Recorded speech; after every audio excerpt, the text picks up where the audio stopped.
আসসালামু আলাইকুম। সহজে ইংলিশ শিখতে গেলে আপনাকে আগে সিম্পল সেন্টেন্সগুলো ইংলিশে কনভার্ট করতে জানতে হবে। দেন আপনি আপনার পরবর্তী ধাপগুলো অনুসরণ করতে পারবেন। তো সেজন্য প্রতিদিন ঘটে যাওয়া বিভিন্ন ঘটনা প্রবাহ নিয়ে আমরা আজকে আমাদের এই ক্লাসটা সাজিয়েছি। সিম্পল সেন্টেন্স থেকে কীভাবে আমরা ইংলিশে কনভার্ট করব আমাদের দৈনন্দিন জীবনে, সেগুলো দেখে নেওয়া যাক। তাহলে কম্পিউটার স্ক্রিনে চলে আসুন।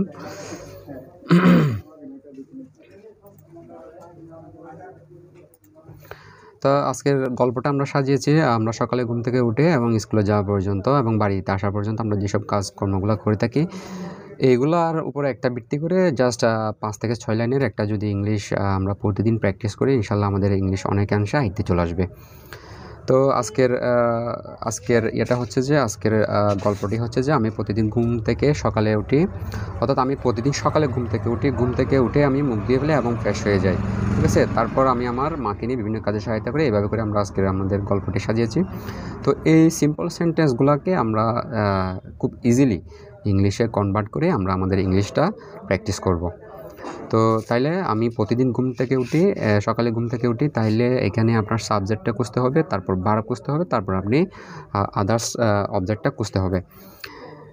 তাহলে এখানে সাবজেক্টটা হচ্ছে যে আমি, ঠিক আছে। আয়ত্ত হচ্ছে আমি, সরি,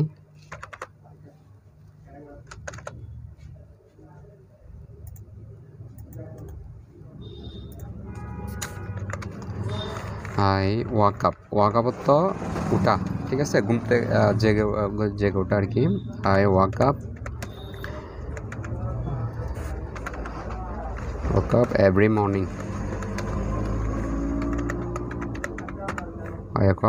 মর্নিং। অর্থাৎ আমি সকালে ঘুম থেকে উঠি, তারপর ঘুম থেকে উঠে আমি মুখ দিয়ে ফেলি এবং ফ্রেশ হয়ে যাই। ঘুম থেকে ওঠার সাথে সাথে আমি মুখ দিয়ে ফেলি, অ্যাজ সুন অ্যাজ, এটা লিখতে হবে অ্যাজ সুন অ্যাজ, অর্থাৎ সাথে সাথে, ঘুম থেকে ওঠার সাথে সাথে আই গেট আপ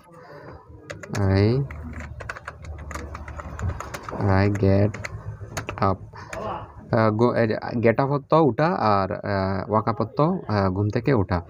তাহলে as soon as I get up, যখনই আমি ঘুম থেকে উঠি, কী করি আমি? আই ওয়াশ মাই ফেস, ঠিক আছে, অ্যান্ড ফ্রেশন আপ তো কী হওয়া? তরতাজা হয়ে যাওয়া, ঠিক আছে, সতেজ হওয়া। তাইলে একটু ভুল হয়েছে, sorry, I wash my face and ফ্রেশন up, ঠিক আছে। তারপর কী করি? তারপর আমি আমার মাকে বিভিন্ন কাজে সহায়তা করি। তারপর ইংলিশ আমরা কীভাবে সাজাতে পারি? দেন অর্থ তারপর, অর্থাৎ তখন।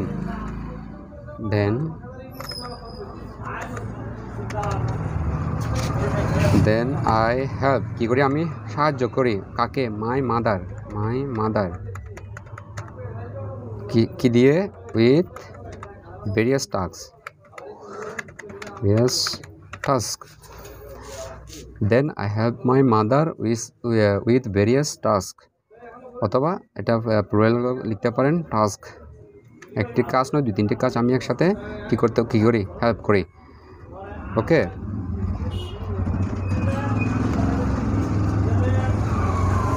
কখনও ঘর পরিষ্কার করি, আমি তার প্লেসটা দিয়ে দিছি।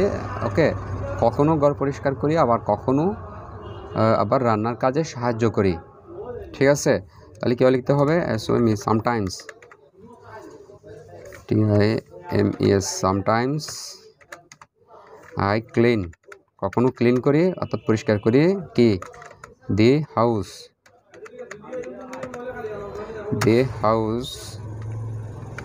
এবং কি করি? এবং সামটাইমস, অথবা মাঝে মাঝে আই হেল্প উইথ কুকিং, ঠিক আছে। আমি তাকে রান্নার কাজেও সাহায্য করি, সেটা কেউ লিখতে পারি সামটাইমস আই হেল্প, কিসের দ্বারা? মাই মাদারকে উইথ কুকিং, রান্নার কাজেও সাহায্য করি, ঠিক আছে। তারপর কী লেগে আছে?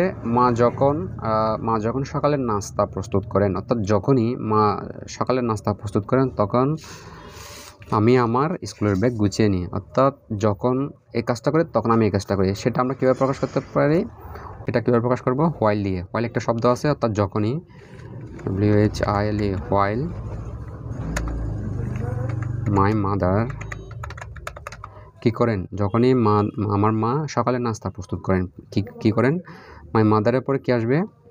এটা হচ্ছে যে টোটালি এখানে একটা সাবজেক্ট, ঠিক আছে। এরপরে ভার্ব প্রিপেয়ার্স, প্রিপেয়ার্স অর্থাৎ আর এর সাথে আর এরপরে S/S যুক্ত হয়েছে, কারণ আপনার এখানে মাই মাদারটা হচ্ছে যে থার্ড পারসন সিঙ্গুলার, তিনি একজনই, ঠিক আছে, উনি হচ্ছেন third person. My mother prepares breakfast, comma আমি কি করি, আই প্যাক, এখানে আইটা সাবজেক্ট, প্যাকটা হচ্ছে যে ভার্ব, ঠিক আছে। I pack my school bag, ঠিক আছে। তাহলে ইউনিফর্ম পরে আমি প্রস্তুত হয়ে যাই স্কুলে যাওয়ার জন্য। ইউনিফর্ম কী বলতে পারি, আই পুট অন তো কি পরিধান করা, I put on my uniform and get ready for school, ঠিক আছে। ইউনিফর্ম পরে আমি স্কুলে যাওয়ার জন্য প্রস্তুত হয়ে যাই, ঠিক আছে। নাস্তা শেষে আমি দ্রুত রওনা দিয়ে স্কুলের দিকে, নাস্তা শেষে, ঠিক আছে। আফটার ফিনিশিং, এটা কীভাবে প্রকাশ করতে পারি আমরা? আফটার ফিনিশিং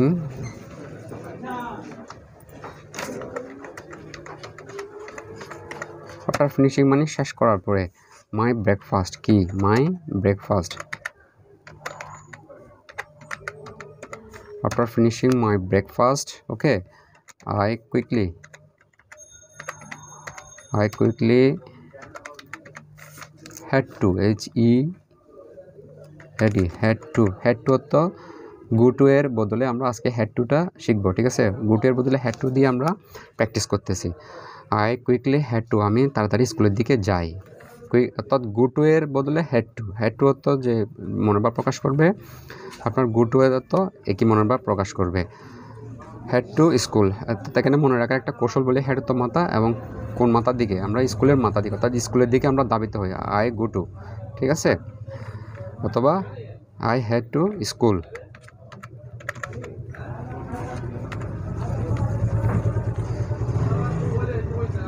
ওকে, স্কুলে পৌঁছে আমি আমার বন্ধুদের সাথে দেখা করি। তারপর কী করি আমরা? স্কুলে পৌঁছে আমি আমার বন্ধুদের সাথে দেখা করি। যখন স্কুলে পৌঁছে, অর্থাৎ স্কুলে পৌঁছে আমরা একটা কীভাবে প্রকাশ করতে পারি? রিচিং, অর্থাৎ আপন রিচিং অথবা আফটার রিচিং, এভাবে লিখতে পারি।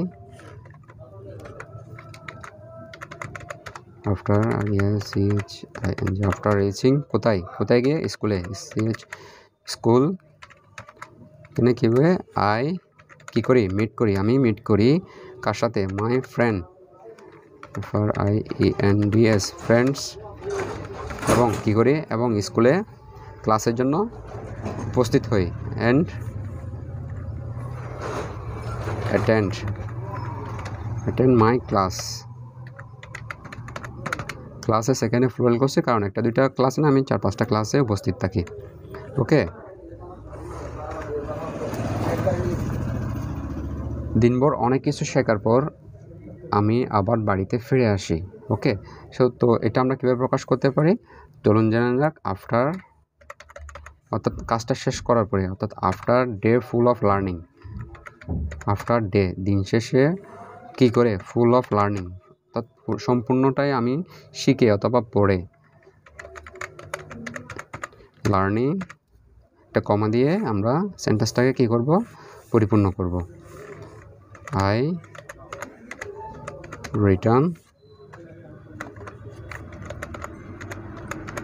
Return home. ওকে, এগেইন, আমি আবার বাড়ি ফিরে আসি।